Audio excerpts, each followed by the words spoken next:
지금부터 내가 해주는 얘기 들어주겠니?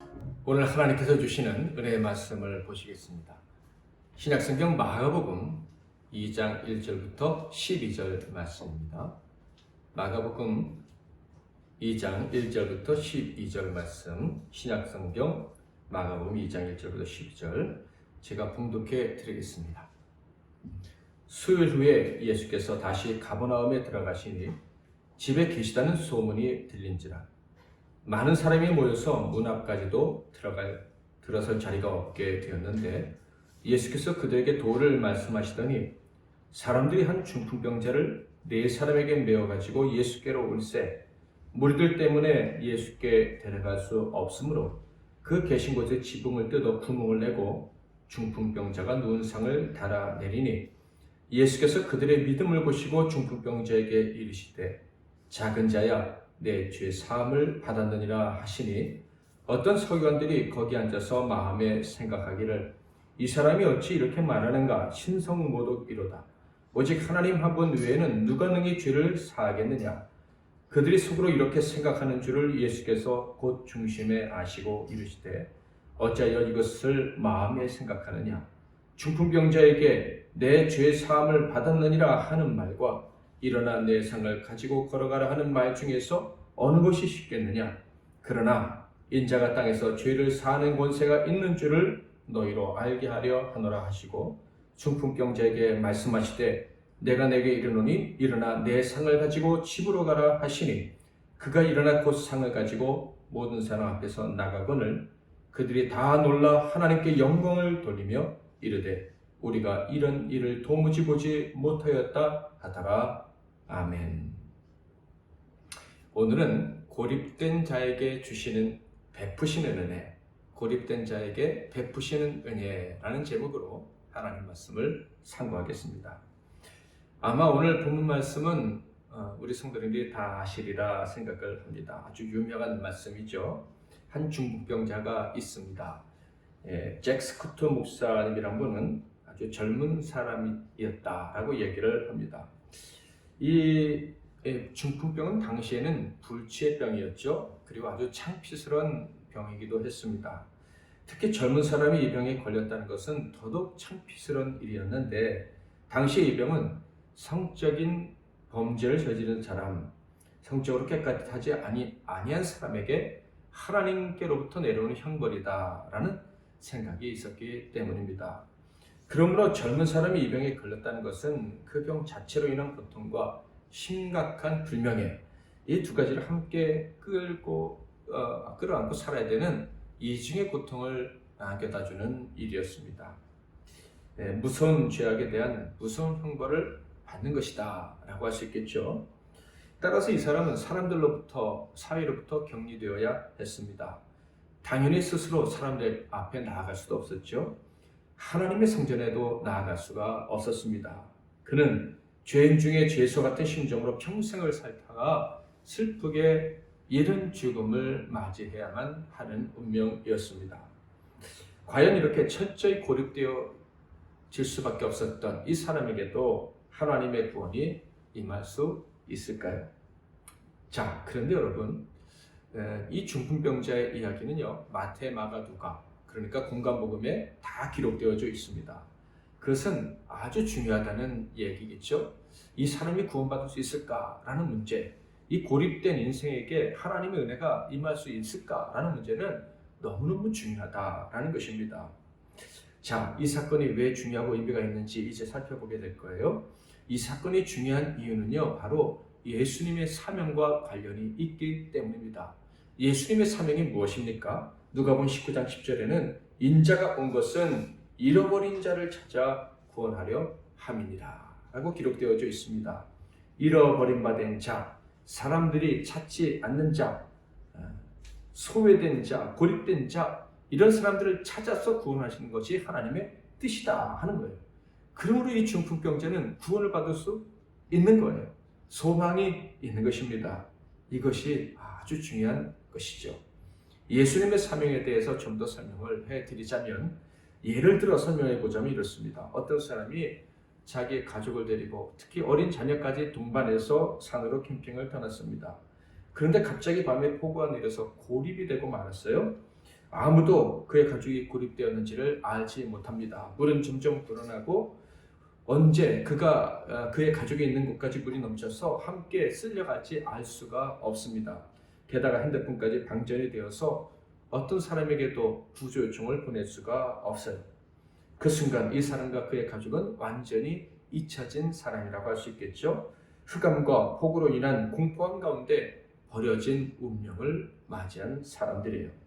여러분이 이 사람이라면 얼마나 애타게 구조해 줄 사람을 기다리겠습니까? 자, 그런데 바로 그런 사람을 찾아서 구원하시는 것이 예수님의 사명이다 하는 거예요.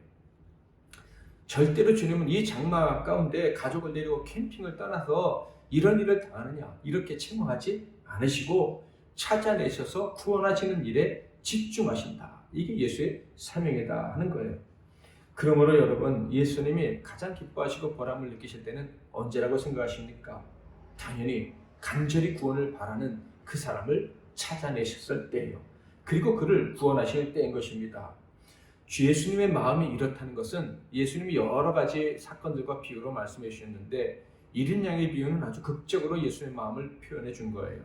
누가복음 15장 4절에서 6절에 보면 너희 중에 어떤 사람이 양 100마리가 있는데 그 중에 하나를 잃으면 99마리를 들여두고 그 잃은 것을 찾아내기까지 찾아다니지 아니하겠느냐. 또 찾아낸즉 즐거워 어깨에 메고 집에 와서 그 벗과 이웃을 불러 모으고 말하되 나와 함께 즐기자 나의 잃은 양을 찾아내었노라 하리라. 사람들에게서 분리되어지고 복된 삶에서 멀어져 위기에 처한 사람들, 그 사람들 찾아내고 구원하시고 복 주실 때 그때가 바로 예수님이 가장 기뻐하실 때다라는 말씀입니다.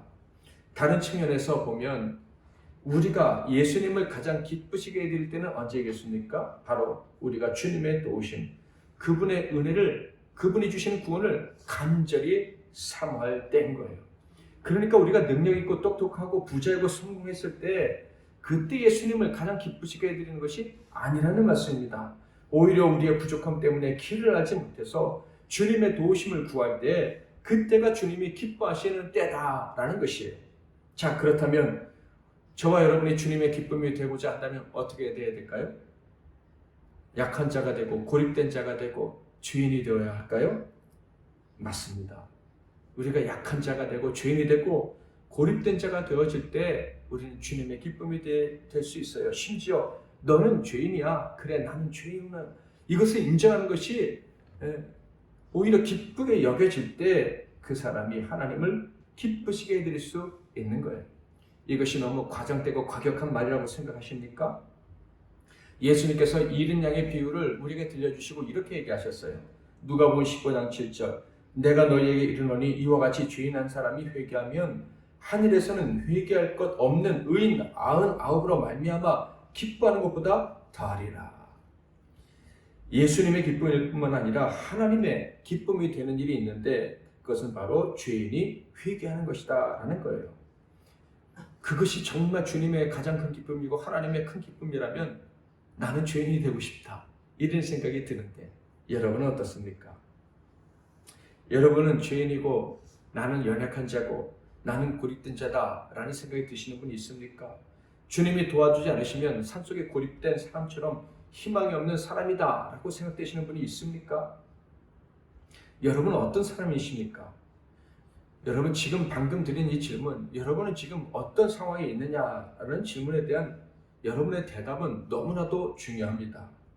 세례 요한이 예수님의 길을 예비하면서 한 말이 있어요.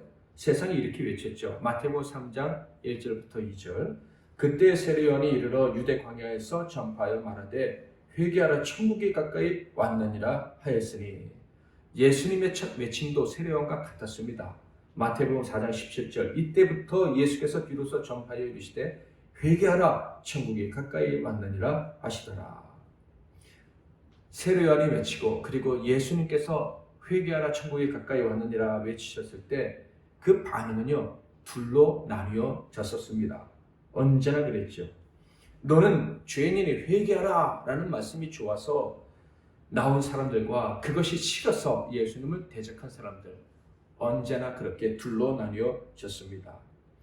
그때부터 지금까지 세상은 언제나 둘로 나뉘어져 있어요. 여러분의 반응 그래서 중요한 거예요. 너는 죄인이다. 회개하고 돌아오라 할 때 그것이 좋으냐? 아니면 내가 무슨 죄인이야? 난 이미 죄 용서 받았는데 난 죄인이 아니야. 죄인이 될 수도 없어. 라는 사람, 이 둘로 나눠지게 되는데 어느 쪽에 설 것인가가 너무너무 중요하다 하는 거예요. 이런 현상은 예수님이 가버나움에 계실 때 마찬가지로 나타났어요. 사람들이 많이 모였습니다. 그런데 거기에도 역시 주님을 기쁘시게 하는 사람들과 주님을 기쁘시게 할 수 없는 사람들이 함께 모였죠. 예수님이 가버나움에 계셨을 때 사람들이 참 많이 모였다. 이렇게 기록되어져 있습니다. 1절, 2절. 수일 후에 예수께서 가버나움에 들어가시니 집에 계시다는 소문이 들린지라 많은 사람이 모여서 문 앞까지도 들어설 자리가 없게 되었는데 예수께서 그들에게 도를 말씀하시더니, 예수님이 가버나움, 갈릴리에 있는 가버나움이라는 도시로 들어가서 한 집에 머무실 때 참 많은 사람들이 몰려왔다. 그렇게 기록되어져 있어요. 누가복음에는 이렇게 기록되어져 있습니다. 5장 17절. 하루는 가르치실 때 갈릴리의 각 마을과 유대와 예루살렘에서 온 바리새인들과 율법 교사들이 앉았는데 병을 고치는 주의 능력이 예수와 함께 하더라. 그 가버나움에서 예수님 가르치실 때 병 고치는 능력이 많이 나타났다 하는 거예요. 그러니까 사람들이 병 고치는 예수의 능력을 보기 위해서 그것에 모인 사람들도 많았을 것이다 하는 것을 알 수 있습니다. 예수님께 나오는 것은 같았어요. 그런데 어떤 사람은요, 병 고치는 능력, 기적을 보려고 나왔고요. 어떤 사람은 나는 회개할 죄인이야, 구원받아야 될 사람이야 하는 마음으로 나왔다 하는 거예요. 너는 회개하고 죄 용서를 받아야 돼 라는 예수님 말씀이 좋아서 나온 사람도 있고 그것이 좋지 않지만 자기의 이익을 위해서 나온 사람도 있었다 하는 거예요. 싫으면서 나온 사람들은요, 예수 앞에 나오기는 했지만 예수의 사명과는 관계가 없는 사람들이겠죠.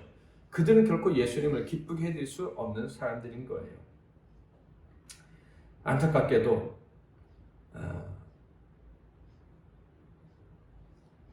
분명히 예수님을 기쁘시게 해드리지 못할 사람들이 거기 있을 것이다 라는 우리의 예상은 틀리지 않았습니다. 곧 벌어지는 상황이 그것을 증명해 주죠. 3절 4절 한번 같이 읽어볼까요? 시작. 사람들이 한 중풍병자를 네 사람에게 메워가지고 예수께로 올세 무리들 때문에 예수께 들어갈 수 없으므로 그 계신 곳에 지붕을 뜯어 구멍을 내고 중풍병자가 누운 상을 달아내리니, 중풍병자, 완전히 고립된 인생이었고 또 평생 그렇게 고립된 채로 살아갔어야만 했던 그 사람이 예수님께 나온 것입니다. 그런데 아주 특이한 방법으로 나왔죠. 친구들에 의해서 지붕을 뚫고 지붕으로부터 달아내려져서 예수님께 온 것입니다. 그 이유는 무리들 때문에 예수님께 나올 수 없었기 때문이에요. 그 많은 사람들은요, 이 중풍병자에게 길을 열어줄 마음이 없었습니다. 뿐만 아니라 이 중풍병자는요, 사람들에게 길을 열어달라고 말할 수도 없었어요. 왜냐하면 죄인이었기 때문에. 사회적으로 매장되고 고립되어 잊혀질 정도로 모든 사람들에게 죄인이라고 불려졌던 사람들이기 때문에, 사람이었기 때문에 그럴 수가 없었다 하는 거예요. 하나님 앞에 나아갈 수도 없고 은혜를 입을 수도 없고 그리고 스스로 살아갈 힘도 없는 연약한 죄인이었습니다. 사람들은요, 그런 자에게는 자비가 필요하다고 생각하지 않았어요. 서경 바디메오가 예수님께 도움을 구할 때 사람들이 어떻게 했죠? 마가복음 10장 40절에 48절에 보면 그를 꾸짖었다 이렇게 기록되어져 있어요. 12해 동안 혈루증 앓던 여인이 예수님께 나아갈 때는 어땠습니까? 그녀 역시도 군중들로부터 나쁜 대우를 받고 있었어요. 그래서 군중들에게 들킬까 노심초사하며 몰래 예수님께 나왔던 것을 알 수 있습니다. 약하고 병든 자들은 중재임 취급을 받던 세상이었습니다. 하나님께 나아갈 수 없는 자라 여김을 받던 시대였어요. 그들만의 삶에서 고립돼 살다가 죽어야 된다 그렇게 여겨지던 사람이었어요. 자, 그런데 그 사람이 예수님께 나온 거예요. 어쩔 수 없이 지붕을 뚫고 말이죠. 자, 그런데 그 사람을 보고 계신 예수님의 생각은 당시 유대인들의 생각과는 정반대였습니다. 주님은요, 그런 사람이 관심의 대상이었거든요. 그래서 그가 주님 앞에 나올 때 주님께는 기쁨이었습니다. 예수님이 이 땅에 오신 목적을 달성하게 해주는 그런 귀한 존재였다 하는 거예요. 죄로 말미암아 고립된 자들, 정말로 구원을 바라되 간절히 바라는 자들, 그들을 구원을 하시는 것이 예수님의 사명이고 예수님의 기쁨이다. 이것이 얼마나 놀라운 일이고 우리에게 위로가 되는지 소망이 되는지 모릅니다. 역경을 딛고 장애를 극복하고 지붕을 뚫고 이 중풍병자가 내려옵니다. 그때 주님이 너무 기쁘셔서 이렇게 말씀을 하셨어요. 5절, 예수께서 그들의 믿음을 보시고 중풍병자에게 이르시되 작은 자야 내 죄사함을 받았느니라 하시니. 예수님 말씀을 들으셨습니까? 그분의 기쁨, 그분의 즐거움을 느끼실 수 있으십니까? 주님은요, 병을 고쳐주시는 대신에 작은 자야, 젊은 자야, 소자야, 네 죄사함을 받았다라고 말씀을 먼저 하시는 거예요. 왜 이 말씀을 먼저 하셨을까? 여러 가지로 해석될 수 있겠죠. 예수님 입장에서 제가 상상을 해보았습니다. 소자야, 내가 너 같은 자를 찾아서 구원하는 게 바로 나의 사명이다. 그런데 내가 나를 찾아왔구나. 정말 잘했다. 너는 더 이상 고립된 인생이 아니야. 혹시 앞으로 홀로 있을 것 같을 때에도 나는 언제나 너와 함께 할 거야. 네가 나를 찾아왔으니까 내가 너를 버리지 않을 거야. 내가 죄로 말미암아 또다시 함정에 빠졌을 때에도 지금처럼 믿음으로 내게 오거라. 그러면 너는 그 고립된 상황, 비참한 상황에서 언제나 건진을 받을 거야. 구원을 받을 거야. 내가 바로 그 일을 하려고 이 땅에 인간이 되어 왔기 때문이란다. 자, 그렇다면 이 젊은 중풍병자의 입장에서는 이 주님이 주신 말씀을 어떻게 해석할 수 있었을까요? 어떻게 느꼈을까요? 이 사람은요, 친구들의 말에 용기를 내어 주님께 나아가려 했지만 군중들 때문에 들어갈 수가 없었습니다. 친구들 때문에 용기를 내어 그것까지 갔지만 막상 도착하니까 아마 후회가 밀려왔을 거예요. 그 상황이 나 같은 죄인은 예수님께 나아갈 수 없어. 하나님의 은혜를 바랄 자격이 없어. 라는 소리처럼 들려왔었기 때문일 것입니다. 그런데 그의 친구들에게는 놀라운 믿음이 있었죠. 야, 이미 넌 죄인이고 여기에 죄가 하나 더해진다 한들 주님께 나아가기만 하면 무슨 일이라도 일어날 거야. 어차피 죄인인데 야, 죄 하나 더 짓자. 지붕 뚫고 내려가자. 적어도 이 친구들에게는 이 지붕을 뚫고서라도 예수님께 가는 게 나쁜 일이 아니고 좋은 일일 거라는 믿음이 있었던 것입니다. 주님은 죄인을 외면하시고 벌하시는 분이 아니다 하는 믿음이 있었던 거예요. 주님께 가기만 하면 용납될 수 있고 절대로 고립된 상태로 버려주지 않으실 것이다 하는 믿음이 있었던 것이 분명해요. 그러니까 그렇게 비싼 값을 치를지도 모르는 용기를 낸 것이죠. 그런데 정말 그들의 믿음이 옳았다는 것이 증명이 됩니다. 왜요? 주님께서 내 죄사함을 받았느니라 라고 말씀을 하셨기 때문이에요. 그 순간 이 친구들뿐만 아니라 이 중풍병자의 마음에는 모든 짐이 확 벗어졌을 거예요.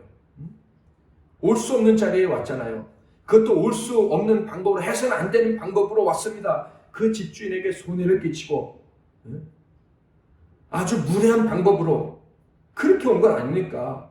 게다가 무례한 방법으로 누군가 내려왔는데 사람들이 그토록 부정시하는 이 터부시하는 중풍병자가 내려왔을 때 얼마나 사람들에게 무례를, 신뢰를 범한 것입니까? 그런데 그 중풍병자가 내려온 순간 예수님이 하시는 첫 말씀이 내 죄사함을 받았다라는 거예요. 얼마나 놀라운 것입니까? 병고침을 받았다는 것보다 그것과는 비교할 수도 없는 기쁨이 찾아왔을 거예요. 제 혼자 상상인데요. 어쩌면 이 얘기는 이 친구들 그리고 중풍병자도 처음 들은 말씀은 아닐지도 모른다 하는 생각도 해봤습니다. 예전에 세례 요한에게 나가 세례 받을 때 들었을지도 모르겠다 하는 생각도 해봤어요. 그때 처음 죄 용서의 기쁨을 느끼면서 소망을 갖지 않았을까 하는 상상도 해봅니다. 그런데 지금 이 사람들은 누구에게 그 말씀을 듣습니까? 요한이 아닌 주님께 직접 듣습니다. 네 죄 사함을 받았다. 세례를 받은 것도 아닌데 그냥 지붕을 뜯고 무례하게 행동해서 예수님 앞에 나아간 것밖에 없는데 죄 사함을 받았다라는 말씀이 들려오는 거예요. 이거는요, 경험한 자가 아니면 절대로 알 수 없는 신비한 체험이 분명합니다. 여러분, 체험해 보신 분들은 알 거예요. 어느 순간 주님이 내 죄의 짐을 씻어주신다라고 믿어질 때, 그때 내 모든 죄가 씻겨졌다는 걸 느낄 때 말할 수 없는 기쁨이 솟아오르는 경험을 하신 분들은 알 거예요. 세례 요한의 말이 아니고 하나님의 입에서 내 죄 사함을 받았다라는 말이 선포될 때 이 중풍병자와 4명의 친구들은 어떠했을까? 저는 가만 생각하면 눈물이 날 정도로 감격스러워요. 너무나도 기쁘고 너무나도 행복했을 거예요. 그냥 막 속에서 힘이 넘쳐나는 것을 느꼈을 거예요. 그 순간부터 이 중풍병자와 친구들은 더 이상 미안하지도 않고 부끄럽지도 않았을 것입니다. 오히려 그들은 거기 있는 모든 사람들보다 더 당당함을 느꼈을 거예요. 억지로 가지는 자부심과는 완전히 다른 차원이죠. 그냥 솟아오르는 거예요. 안에서부터 솟아오르는 거예요. 새 사람이 되었다. 내게는 정말 새 인생이 열렸다. 하나님이 책임져 주시는 삶을 살게 되었다. 이런 확신에서 나오는 자부심이 막 솟아났을 것이다. 이런 거예요. 그들은 주님께서 죄를 용서해 주셨다는 것이 너무나도 좋고 행복했을 거예요. 그런데 앞에서 말씀드린 것처럼 모든 사람이 좋아하지는 않았습니다. 주님께서 죄인을 용서하신다는 사실에 어떤 사람은 막 기뻐 춤을 추는데 다른 사람들은 기분이 나빴어요. 주님이 죄인과 의인을 구별하시고 그 중에서 죄인을 용서하셔서 자유롭게 하신다는 사실에 마음이 상하는 사람들이 있었다 하는 거예요. 그 마음이 상한 사람들은요, 세상에서 고립된 자가 아니고 오히려 주인공이고 누구보다도 잘 나간다고 하는 사람들이었습니다. 이 사람들은 자기의 인생의 위기에 처한다 할지라도 하나님의 도우심을 구하지 않는, 꼭 도와주시지도 않아도 살 수 있다라고 생각하는 사람들이었어요. 그럼에도 불구하고 하나님의 은혜는 우리가 독점한다라고 생각하는 사람들이었죠. 그들은 서기관들이었습니다. 누가복음에는 바리새인들도 있었다라고 기록되어져 있어요. 6절 7절을 볼까요? 어떤 서기관들이 거기 앉아서 마음에 생각하기를 이 사람이 어찌 이렇게 말하는가? 신성모독이로다. 오직 하나님 한 분 외에는 누가 능히 죄를 사하겠느냐? 신성모독이로다. 옛날 성경에는 참남하다 이렇게 표현되어 있었죠. 예수님께서 죄인에게 용서를 선포하시자 마음속으로 그들은 이런 생각을 했어요. 사람이 어떻게 저런 말을 할 수 있느냐? 그런 얘기입니다. 서기관들이 이런 생각을 했던 이유가 무엇입니까? 간단합니다. 그들에게 믿음이 없었기 때문이에요. 어떤 믿음? 죄 용서받고 구원을 얻는 믿음이 없었던 거예요. 그들은 성경을 연구하고 해석하고 가르치는 사람들이었습니다. 그런데 그 과정을 통해서 그들이 한 일이 뭔지 아십니까? 성경을 해석해서 사람들이 가르치면서 결론은 우리는 옳고 너희는 틀리다. 그것을 증명함으로 만족해 했던 사람들이에요. 그래서 백성들은요, 그들의 가르침을 받으면 받을수록 그 서기관과 바리새인들을 신성시했습니다. 그들에겐 육적인 본능이 없을 정도로 거룩한 사람들이라고 생각하며 존경하게 되었다 하는 거예요. 바리새인과 서기관들 같은 사람들은요, 자신들은 백성들보다 더 거룩한 자이므로 당연히 특별히 구원을 받아야만 하는 죄인이다 라는 생각도 없었던 사람들입니다. 그러므로 그들은 회개할 죄도 없었다. 죄가 없으니, 죄인이 아니니 예수님의 사명과도 관련이 없어요. 예수님 말씀하시고 예수님이 병 고쳐주시고 예수님이 천국 복음을 전하실 때에도 이들이 옆에 있어도 그들은 예수님과 아무런 상관이 없는 존재들이었다 하는 거예요. 구원자가 오셨지만 구원을 필요로 하지 않으니 구원받을 수 없었던 비참한 인생들이다 하는 거예요. 저는 여기서 이런 생각이 들었어요. 이렇게 사람들이 들어설 자리도 없이 몰려왔는데 믿음이 없이 온 사람들이 그렇게 많았다 한 사실이 참 마음이 아프고 한편으로는 절망스럽게 느껴지기도 해요. 왜냐하면 오늘날 우리들의 교회를 생각하지 않을 수 없기 때문입니다. 혹시 우리들의 교회에도 사람들이 몰려들고는 있지만 자기가 죄인인 줄은 모르고 고립되어 있는 상태도 모르고 그냥 잘 살고 있다고 생각하면서 신앙을 악세사리처럼 생각하는 사람은 없을까? 그저 내 유익, 어떤 기적이나 좀 체험하고 욕심이나 채우자고 오는 사람들은 없을까? 라는 생각에 마음이 무거워지는 거예요. 이 서기관들과 바리새인들의 속마음을 아신 주님이 말씀을 하십니다. 어떤 말씀을 하셨을까요? 바로 예수님 당신의 사명에 대한 이야기를 해주신 거예요. 자, 8절, 9절, 10절 성경을 펴시고 같이 한번 천천히 읽어보겠습니다. 시작. 그들이 속으로 이렇게 생각하는 줄을 예수께서 곧 중심에 아시고 이르시되 어찌하여 이것을 마음에 생각하느냐? 중풍병자에게 내 죄 사함을 받았느니라 하는 말과 일어나 내 상을 가지고 걸어가라 하는 말 중에서 어느 것이 쉽겠느냐? 그러나 인자가 땅에서 죄를 사하는 권세가 있는 줄을 너희로 알게 하려 하노라 하시고 중풍병자에게 말씀하시되. 병 고치는 게 더 쉽다 이런 말씀이에요. 그러나 예수님은 그것보다 더 중요한 것을 먼저 얘기를 하실 수밖에 없었다라는 말씀을 하시는 거예요. 내 사명, 내 관심은 병자를 고치는 그런 단순한 것이 아니라는 말씀이에요. 내 사명은 죄인들을 찾아내고 그들을 용서해서 의롭게 하고 그래서 천국 백성이 되도록 하는 것, 이게 내 사명이다. 병든 자, 버려진 자, 고립된 자, 그들을 찾아내서 가치 있는 인생으로 바꿔주는 것이, 구원하는 것이 내 사명이다 라는 말씀을 하신 거예요. 1절에 보면 수일 후에 가버나움에 들어가시니 이렇게 기록되어 있어요. 그러니까 어떤 사건으로부터 며칠이 지나지 않아서 가버나움에 들어가셨다 이런 얘기예요. 그럼 어떤 사건 다음에 예수님이 가버나움에 들어가셨습니까?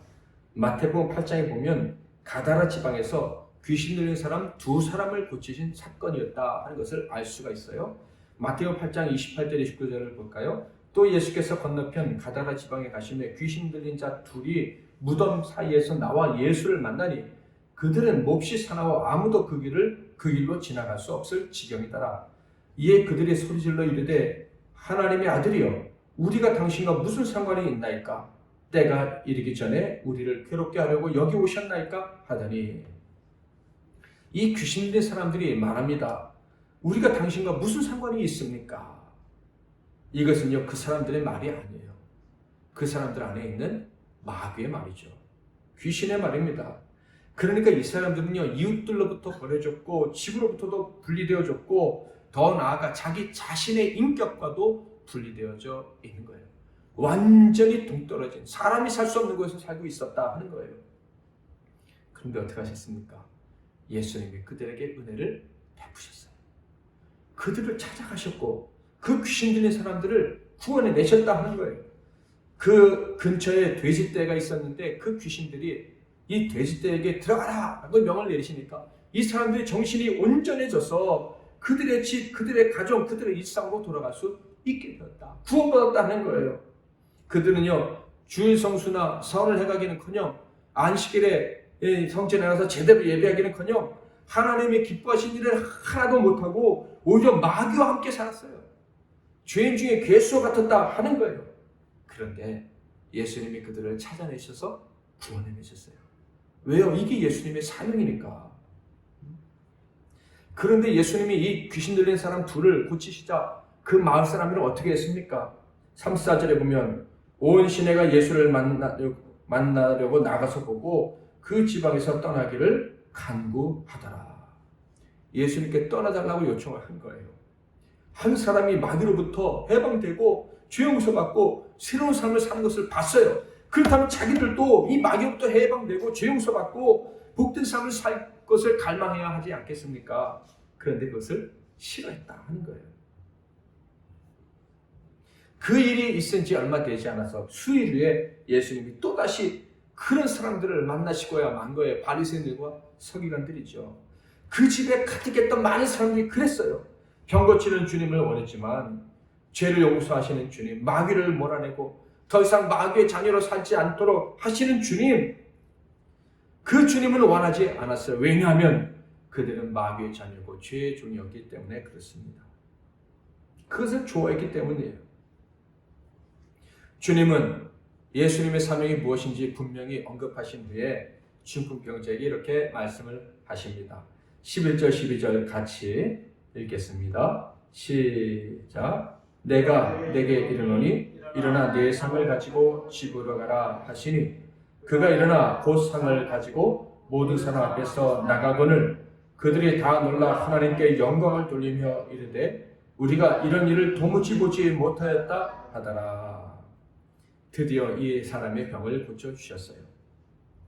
제가 병자였다면 이미 마음이 너무너무 기뻤을 거예요. 예수님이 내 죄를 용서해 주시는 순간 하나님이 내 편이 되어주셨다 하는 것을 느꼈기 때문입니다. 여기 있는 모든 사람들의 눈빛이 나를 좋게 보지 않는데 하나님이, 예수님이 나를 귀하게 보신다 하는 게 느껴지면서 그냥 말할 수 없는 기쁨이 넘쳐났을 거예요. 그런데 완전한 회복까지 선언해 주십니다. 이제 일어나라. 침상을 들고 집으로 가라. 말씀해 주시는 거예요. 그런데 그 말씀을 듣는 순간 정말 온몸에 피가 다시 정상적으로 돌아가는 게 느껴집니다. 힘이 생기며 벌떡 일어나게 되고 침상도 들고 갈 수 있게 됩니다. 게다가 이런 나를 보면서 사람들이 하나님께 영광을 돌리기까지 해요. 이 젊은이는 얼마나 기쁘고 감사했을까. 더 이상 누워서 인생을 보내지 않아도 됩니다. 더 이상 부끄러움 속에서 사람들을 피해 살지 않아도 됩니다. 이야, 이 고립된 인생에게도 주님이 찾아오시는구나, 구원이 찾아오는구나 하면서 이 기쁜 마음으로 살아갈 수 있게 되었다 하는 것입니다. 오늘도 변함없이 지금 이 시간에는 전국 방방곡곡에서 예배가 진행되고 있습니다. 온 오프라인으로 예배가 진행되고 있고요. 특히 우리 교회를 포함한 수도권의 교회들은 대부분 온라인으로 예배를 드리고 있을 것입니다. 정부가 이런 지침을 내린 것에 대해서 옳으냐 그르냐에 대해서는 나중 문제로 합시다. 저는 이때에도 하나님이 우리에게 주시는 말씀, 그 계획이 있다고 믿습니다. 모든 것을 합력해서 선을 이루시는 하나님께서 이 상황을 통해서 우리에게 주시려는 유익이 있다 이거예요.